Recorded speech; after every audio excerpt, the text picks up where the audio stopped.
முதல் வாசகம் ஆமோஸ் ஆகமம் அதிகாரம் 7 திருவசனங்கள் 12 முதல் 15 வரை.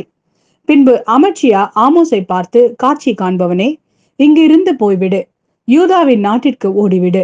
அங்கே போய் இறைவாக்கு உரைத்து உன் பிழைப்பை தேடிக்கொள். பெத்தேலில் இனி ஒருபோதும் இறைவாக்கு உரைக்காதே, ஏனெனில் இது அரசின் புனித இடம், அரசுக்குரிய இல்லம் என்று சொன்னான். ஆமோஸ் அதற்கு மறுமொழியாக அமட்சியாவை பார்த்து கூறினார், நான் இறைவாக்கினன் இல்லை, இறைவாக்கினர் குழுவில் உறுப்பினனும் இல்லை. நான் ஆடு மாடு மேய்ப்பவன், காட்டு அத்தி மர தோட்டக்காரன். ஆடுகள் ஓட்டி கொண்டு போன என்னை ஆண்டவர் தேர்ந்தெடுத்து என் மக்களாகிய இஸ்ரேலிடம் சென்று இறைவாக்கு உரைத்திடு என்று அனுப்பினார். இது ஆண்டவரின் அருள்வாக்கு. இறைவா, உமக்கு நன்றி. இரண்டாம் வாசகம் எபேசியருக்கு எழுதிய திருமுகம் அதிகாரம் 1 திருவசனங்கள் 3 முதல் 14 வரை. இதனால் நீ நலம் பெறுவாய், மண்ணுலகில் நீடூடி வாழ்வாய் என்பதே அவ்வாக்குறுதி. தந்தையரே, உங்கள் பிள்ளைகளுக்கு எரிச்சல் மூட்டாதீர்கள், மாறாக அவர்களை ஆண்டவருக்கேற்ற முறையில் கண்டித்து திருத்தி அறிவு புகட்டி வளர்த்து வாருங்கள். அடிமைகளே, நீங்கள் கிறிஸ்துவுக்கு கீழ்ப்படிவது போல் உலகில் உங்களுக்கு தலைவராக இருப்பவர்களுக்கு அச்சத்தோடும் நடுக்கத்தோடும் முழு மனதோடும் கீழ்ப்படியுங்கள்.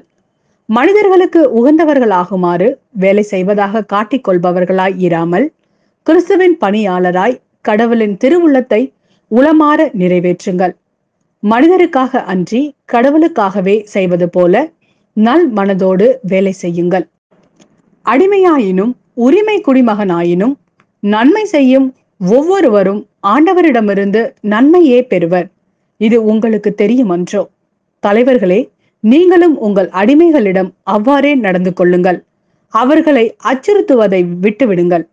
அவர்களுக்கும் உங்களுக்கும் ஒரே தலைவர் விண்ணுலகில் உண்டு என்பதையும் அவர் ஆள் பார்த்து செயல்படுவதில்லை என்பதையும் அறிந்து கொள்ளுங்கள். இறுதியாக நீங்கள் ஆண்டவரோடு இணைந்து அவர் தரும் வலிமையாலும் ஆற்றலாலும் வலுவூட்ட பெறுங்கள். அழகையின் ஏமாற்று வழிகளை எதிர்த்து நிற்கும் வலிமை பெறும்படி கடவுள் அருளும் எல்லா படைக்கலன்களையும் அணிந்து கொள்ளுங்கள். ஏனென்றால் நாம் மனிதர்களோடு மட்டும் போராடுவதில்லை. ஆட்சி புரிவோர், அதிகாரம் செலுத்துவோர், இருள் நிறைந்த இவ்வுலகின் மீது ஆற்றல் உடையோர், வான்வெளியில் உள்ள தீய ஆவிகள் ஆகியவற்றோடும் போராடுகிறோம்.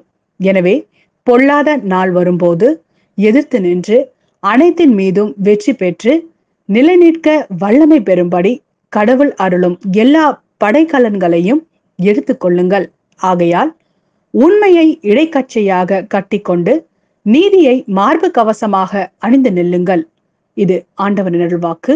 இறைவா, உமக்கு நன்றி. மாற்கு எழுதிய நற்செய்தி அதிகாரம் 6 திருவசனங்கள் 7 முதல் 13 வரை. அப்பொழுது அவர் 12 தம்மிடம் வரவழைத்து அவர்களை இருவராக அனுப்ப தொடங்கினார். அவர்களுக்கு தீய ஆவிகள் மீது அதிகாரமும் அளித்தார்.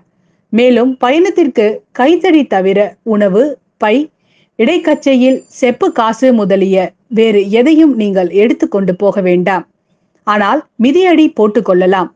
அணிந்திருக்கும் அங்கி ஒன்றே போதும் என்று அவர்களுக்கு கட்டளையிட்டார். மேலும் அவர், நீங்கள் எங்கேயாவது ஒரு வீட்டிற்குள் சென்றால் அங்கிருந்து புறப்படும் வரை அவ்வீட்டிலேயே தங்கியிருங்கள். உங்களை எந்த ஊராவது ஏற்றுக்கொள்ளாமலோ உங்களுக்கு செவி சாய்க்காமலோ போனால் அங்கிருந்து வெளியேறும் பொழுது உங்கள் கால்களில் படிந்துள்ள தூசியை உதறிவிடுங்கள். இதுவே அவர்களுக்கு எதிரான சான்றாகும் என்று அவர்களுக்கு கூறினார்.